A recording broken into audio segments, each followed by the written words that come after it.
분명히 그들은 부활하신 주님을 만났습니다. 근데 부활 이후에 그들에게는 아무것도 기록이 없습니다. 그러나 예수님의 말씀에 순종했던 제자들은 부활 이후에 또 그들이 기도하다가 성령 세례를 받은 이후에는 사도행전이나 서신도 중에 기록된 것을 보게 됩니다. 오늘 우리도 마찬가지입니다. 우리도 예수 믿고 구원받았다. 내가 성령 받았다. 그러면 성령 받은 이후에 부활하신 주님을 만난 이후에 우리는 이 땅에 뭘 남기고 살아가고 있는지, 아니면 어쩌면 우리가 그 보이지 않는 380명 중에 한 사람의 모습은 아닐까. 오늘 말씀을 들으면서 우리 신앙 속에서는 오늘을 기점으로 뒤돌아보면 내가 확실하게 주님을 만났고 복음을 깨닫고 복음을 받아들였고 성령 세례를 받았고 성령 충만 받았고 이런 하나님과의 관계 속에서 특별한 날들이 있는 사람은 복 있는 사람들일 겁니다. 근데 그게 없다면 왜 없는지 그걸 오늘 찾아보고, 우리도 그렇게 반드시 그런 날을 사도행전의 오순절에 성령이 강림하셨던 그런 오순절 마가의 다락방 사건이나 부활하신 주님을 다메섹 도상에도 만나고 아나니아가 안수할 때 성령 세례 받았던 바울처럼 분명한 그런 영적인 체험들이 있어야 우리의 신앙이 하나님 앞에 아름다운 흔적으로 쓰임받을 수 있다는 거죠. 그래서 이 사도행전을 쭉 읽다 보면 이들이 성령 받았던 모습들이 사도행전의 몇 가지 모습으로 기록되어 있습니다. 근데 우리가 이런 제자들처럼 아름다운 흔적을 남기려면 먼저 우리가 뭘 해야 되느냐? 순종의 자리에 있어야 한다는 것입니다. 순종의 자리에 있어야 그 이후에 아름다운 흔적을 남길 수 있다는 것이죠. 오늘 본문을 쭉 읽다 보면 예수님께서 그들에게 분부하셨어요. 이 분부하다는 말은 명령하다, 지시하다. 그래서 이 마태마가 누가 이 세 공관복음서에는 이 단어는 다른 데다 쓰지 않고 예수님께서 명령하셨다, 분부하셨다, 여기에만 이 단어를 사용했습니다. 근데 예수님께서 제자들에게 예루살렘을 떠나지 말고, 그 말을 다르게 생각해 보면 지금 제자들은 예루살렘을 떠날 확률이 뭐요? 아주 높은 사람들이라는 거죠. 왜 그러냐면 이들은 예수님과 3년 넘게 공생의 그런 사역을 같이 할 때 가장 대접받았던 데는 어디였을까요? 갈릴리였을 겁니다.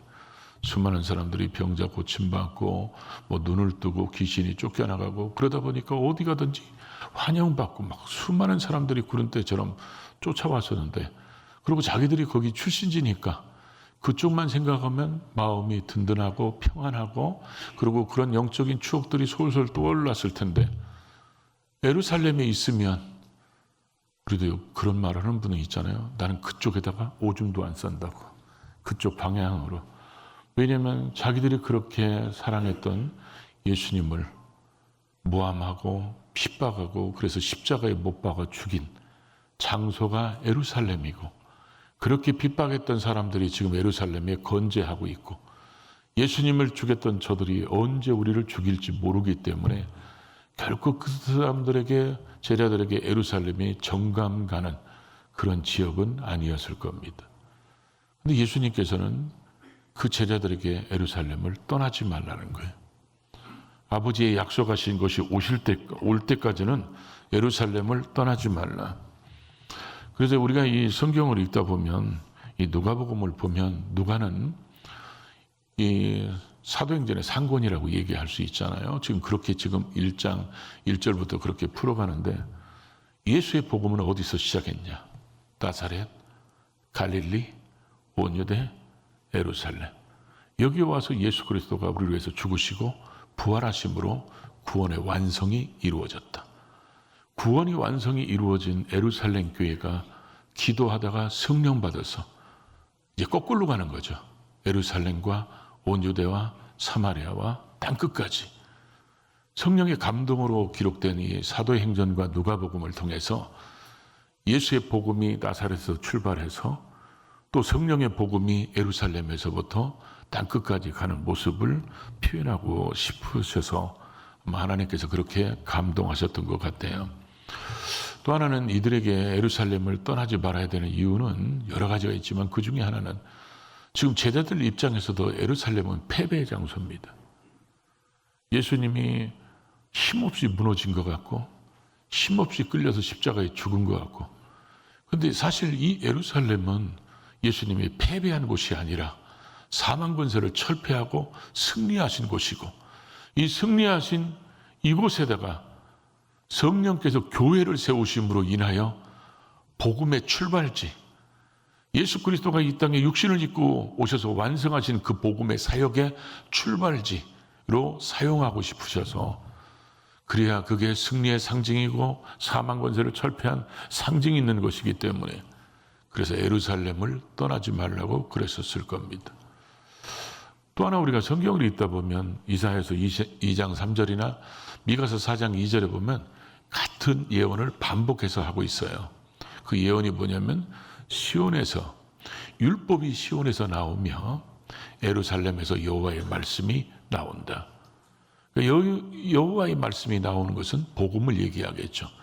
예루살렘에서 우리를 위해서 죽으시고 우리를 위해서 부활하심으로 하나님의 복음이 나오는 곳이 바로 예루살렘이고, 예루살렘은 또 구약의 인물 중에서 가장 예수 그리스도를 잘 드러내는 그런 이삭이 번제로 드려졌던 곳이 바로 예루살렘이고, 신약교회의 모델되는 모형이 바로 구약교회의 성전인데 이게 예루살렘에 있었고, 또 우리가 요한계시록 21장에 말씀한 대로 새 하늘과 새 땅, 새 예루살렘의 모형이 바로 여기 예루살렘이기 때문에 예루살렘에서 이제 하나님의 역사가 시작돼야 하기 때문에, 요한은 물로 세례를 베풀었지만 너희는 몇 날이 못 돼서 성령으로 세례를 받게 될 것이다.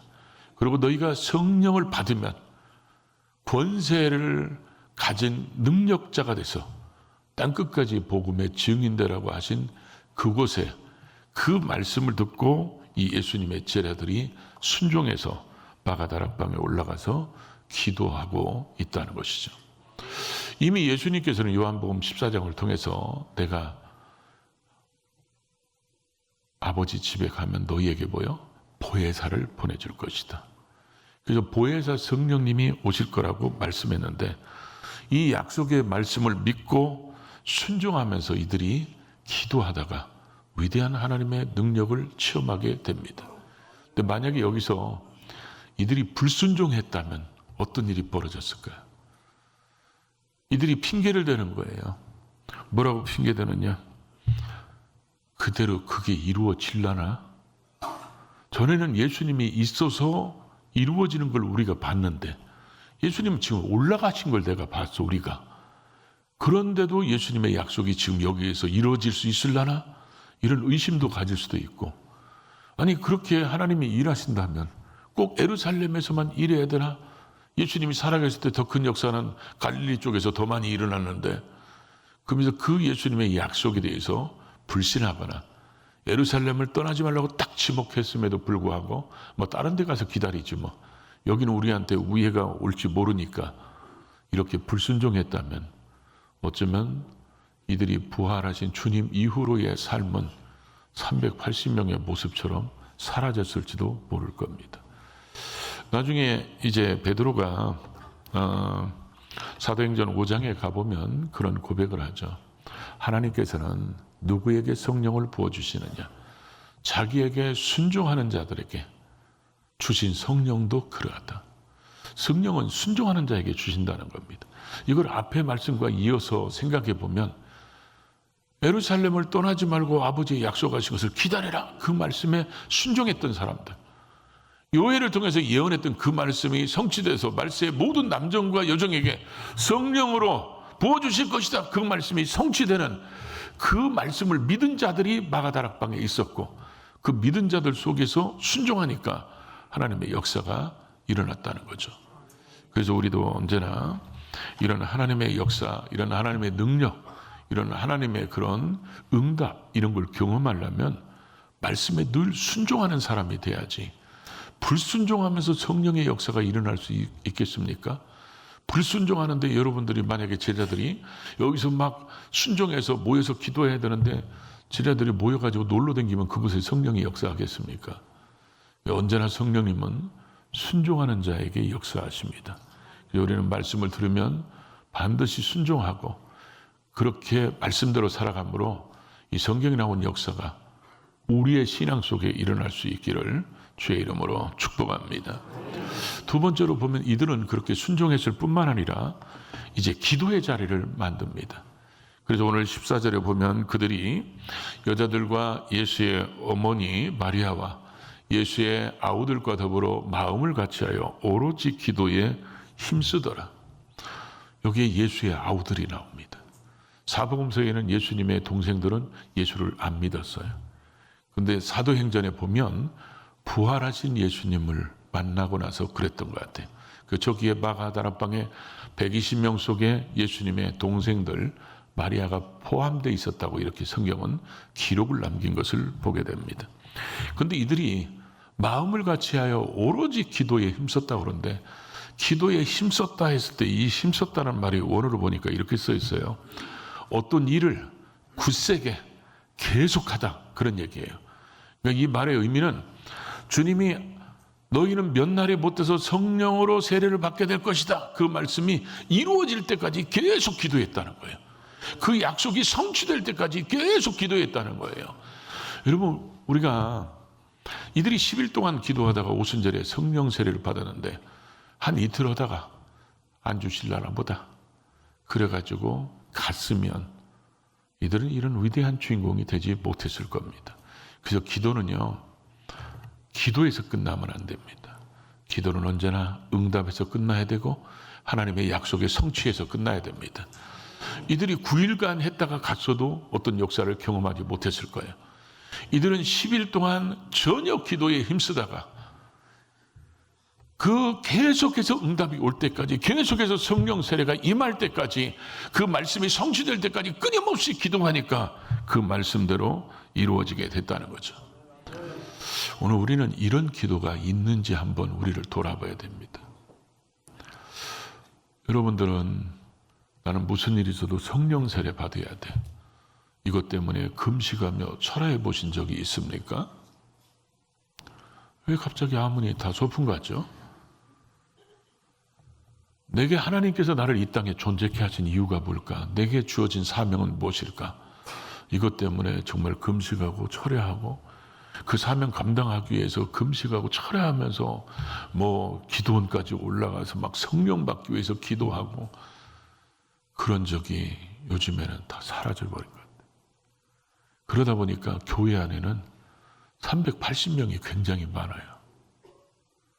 하나님께서 약속한 그 순종의 자리, 기도의 자리를 지키지 못하지만 그래도 나는 예수는 믿어. 그러니까 사복음서적 신앙생활을 하는 사람이 있고 사도행전적 신앙생활을 하는데 사복음서의 베드로와 사도행전에 있는 베드로는 같은 사람인데 너무 다르잖아요. 우리도 분명한 하나님의 역사하심, 성령 세례, 성령 충만, 어떤 하나님의 그 살아계심을 경험하는 이런 영적인 체험들이 분명해야 되는데 그런 거에 대해서 사모함이 없습니다. 그저 기도한다는 것이 내가 필요한 것이 있으니까 하나님 이거 해주셨으면 좋고 이거 지금 길이 없으니까 이거라도 하나님이 해주셔야 된다고 내 필요에 의해서 기도하지 하나님의 필요에 의한 것들은 구하지 않는 타락하고 변질된 시대 속에서 살아가고 있다는 거죠. 지난주에 말씀드렸죠. 천국의 번지수를 다 정해놓고 살아요. 강도하고 같은 동에 살으려고. 근데 여러분 제가 볼 때는 우리가 아무것도 안 하고 가면 강도보다도 훨씬 더 뒤떨어진 데서 살을 것 같아요. 왜냐하면 강도는 하고 싶어도 못했어요. 그런데 할 기회가 있는데도 안 한다면 문제가 있겠죠. 지금 우리 인생을 쭉 돌아보면 야, 내가 그때 그렇게 기도해서 성령 받지 않았으면 어떤 일이 생겼을까? 내가 그때 주님을 만나지 못했으면 지금 나는 뭐하고 살을까? 어떻게 생각하면 아찔할 때가 있죠. 야, 그때 진짜 내가 그때 그 예배 가기 싫었는데 그 기도하기 싫었는데 그럼에도 불구하고 옆에서 같이 하자고 그래서 같이 했더니 나도 기도하다가 성령 세례받고 성령 충만받고, 그래서 내 인생 속에서 하나님을 분명하게 만나고 경험하고 성령님을 인격적으로 만나는 그런 놀라운 경험들을 했던 그런 신앙의 아름다운 흔적이 남겨져 있느냐는 거예요. 그게 우리에게 꼭 필요하다는 거죠. 왜 그러냐? 예수님을 보면 압니다.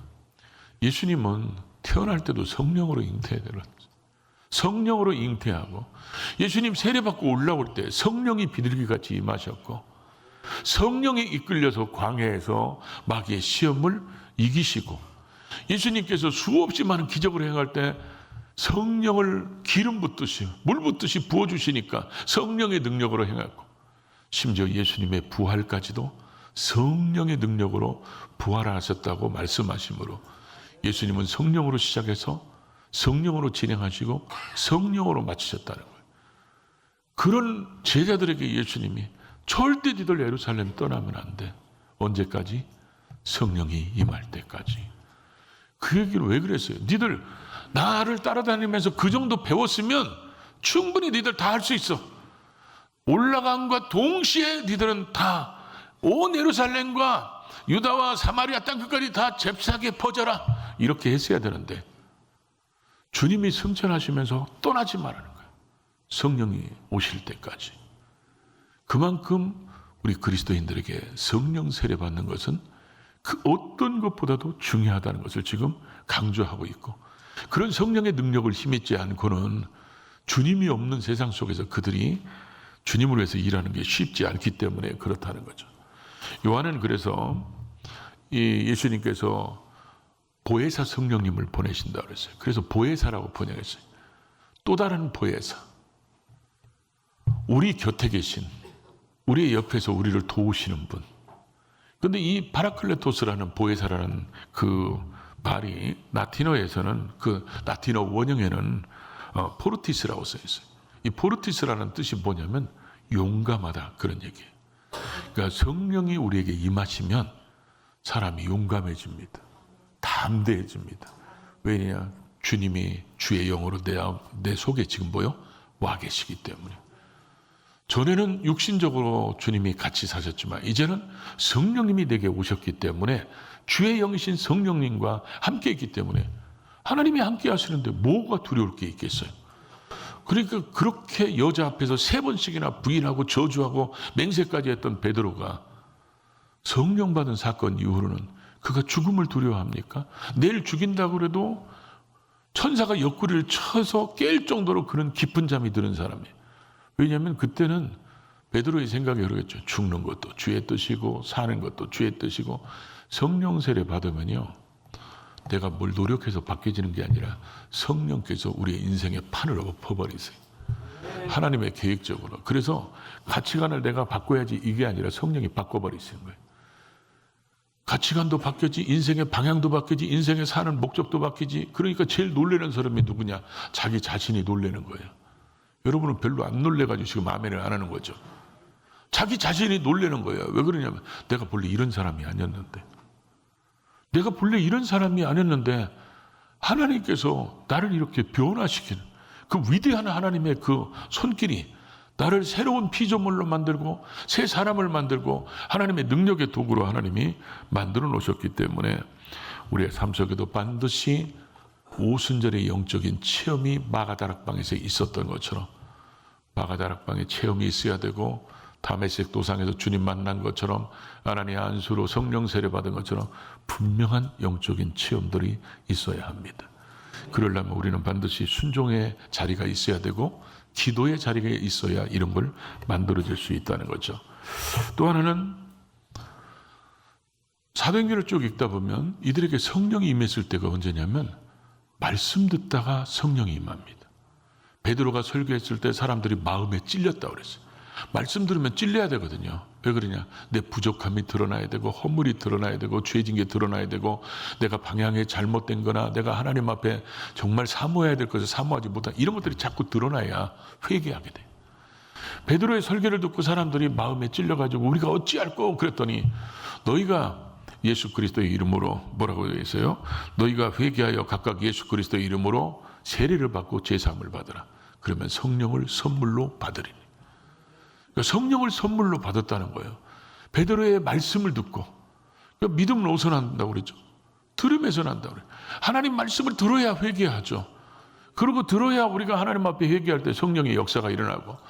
사도행전의 고넬료의 가정 속에 고넬료가 하나님을 잘 경외하고 많은 사람들을 돕는 구제를 하고 항상 기도했더니 하나님께서 요바항에 있는 베드로를 데려다가 말씀을 들으라고 해서 베드로가 왔을 때 고넬료가 자기 가족, 친척들, 친구들 모아놓고 뭐라고 얘기합니까? 베드로가 오니까 우리가 다 엎드려 절하려고 그럽니다. 그러니까 베드로가 말깁니다. 그럼 이제 우리가 어디에 있다고 그랬죠? 다 하나님 앞에 있나이다. 이게 들을 자세가 됐다는 거죠. 사도행전에 보면 베드로의 설교를 듣고 회개한 사람도 있지만 스데반의 설교를 들은 사람들은 어떻게 했죠? 이를 갈다가 스데반을 돌로 쳐서 죽이는 살인자가 됩니다. 그 설교 보십시오. 거의 똑같습니다. 스데반도 성령 충만하고 베드로도 성령 충만하고. 그런데 어떤 쪽에는 회개해서 3,000명이 성령 받고 세례 받고 구원받는데 어떤 쪽에서는 사람들이 이를 갈면서 돌로 쳐서 살인자가 됩니다. 오늘 똑같이 하나님 앞에 와서 예배 드릴 때 어떤 사람은 은혜 받고 가는데 어떤 사람은 시험 들고 갑니다. 왜 그럴까요? 마음밭을 준비하고 와야 된다는 거죠. 설교하는 사람도 준비하지만 받을 수 있는 사람도 준비해서 하나님의 말씀이 성령 안에서 우리 모두에게 임재하심과 역사하심과 은혜 주심과 깨닫게 하심들이 있어야 되는데 준비하지 않고 왔다는 말씀이 시험이 될 수도 있다는 거죠. 그래서 고넬료가 베드로가 설교할 때 말씀 듣다가 성령이 임합니다. 이 고넬료의 사건은 선교학적으로 굉장히 중요하잖아요. 고넬료가 말씀 듣다가 그 이방인들이 성령 세례 받는 거, 그래서 방언도 하고 예언도 하며 하나님을 높이는 이 사건이 나중에 사도행전 15장에 가면 이방인도 선교할 수 있다, 이런 결론을 내리는 간증이 요 간증을 쓰는 거예요. 그러면 우리도 이렇게 생각하죠. 나는 말씀 들을 때 성령이 역사하는가? 말씀 들을 때 성령 받았는가? 말씀 들을 때 성령님이 깨닫게 하시는가? 없다면 틀림없이 우리 둘 중에 하나는 문제겠죠. 근데 여러분은 눈초리가 나한테 문제 있다고 지금 째려보시는 것 같아요. 어? 제가 고치겠습니다. 네 번째로 또 성경에 보니까 안수받을 때 성령이 임했어요. 안수받을 때. 사도행전 8장에 보면 빌립이 사마리아에 가서 복음을 전할 때 예수의 복음을 전하니까 귀신이 떠나가고 병든 자들이 치료받는 놀라운 역사가 일어납니다. 그랬더니 예루살렘의 사도들한테 들어가니까 베드로와 요한이 와서 이들에게 안수하니까 성령이 임했다는 것입니다. 사도행전 19장에 보면 바울이 에베소에 갑니다. 에베소 갔더니 어떤 제자 무리들이 있어. 나중에 알고 보니까 이 사람들은요, 요한의 제자들이야. 요한의 세례까지만 아는 사람들. 그래서 이 사람들에게 바울이 질문하죠. 너희가 믿을 때에 성령을 받았느냐? 이들이 대답이 뭐죠? 우리는 성령이 있음도 듣지 못했다. 자, 여러분에게 제가 일러드릴게요. 성령은 살아계십니다. 사모하면 성령이 오십니다. 그러니까 여러분들이 성령 세례, 성령 충만 받는 거 이제는 나는 분명히 얘기했어요. 그러니까 그 책임은 누구에게 있을까요? 못 받으면? 자우지간 불리하면 왜 아멘을 안 하는지 모르겠어. 이제 성령 세례를 못 받고 충만 못 받는다 그러면 나는 분명히 있다고 했으니까 여러분에게 문제가 있어요. 기도하면 오십니다. 역사하십니다. 성령님이, 그래서 우리도 최소한 그런 핑계는 안 돼. 나는 성령이 있음도 듣지 못했다고. 나는 분명히 있다고 얘기했어요. 나는 성령 충만을 경험했다고 얘기했습니다.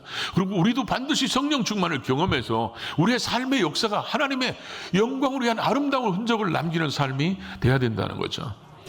우리가 예배 드리는 자리에 또 부흥회, 우리가 이제 오늘 저녁부터 부흥회하니까 이런 부흥회하는 자리에 우리가 그런 순종의 자리가 되고 기도의 자리가 되고 말씀을 듣고 안수받을 때 하나님의 살아계심과 성령이 충만하고 성령 세례 받는 것들을 우리가 경험하면 우리는 이 땅에서 담대하게, 때로는 힘들고 어려울 때가 있더라도 성령 세례 받아서 주님이 나와 동행하시는 걸 아는 우리는 절대로 좌절하거나 낙심하지 않습니다. 하나님의 다 계획과 뜻이 있다는 걸 믿기 때문에 믿음으로 이겨나가고 또 무릎으로 견뎌나가는 모습이 될 수 있다는 거죠. 우리는 반드시 이런 베드로가, 사복음서에 있는 베드로가 오순절에 성령 받은 이후로 사도행전의 역사를 보면 너무 달라졌어요.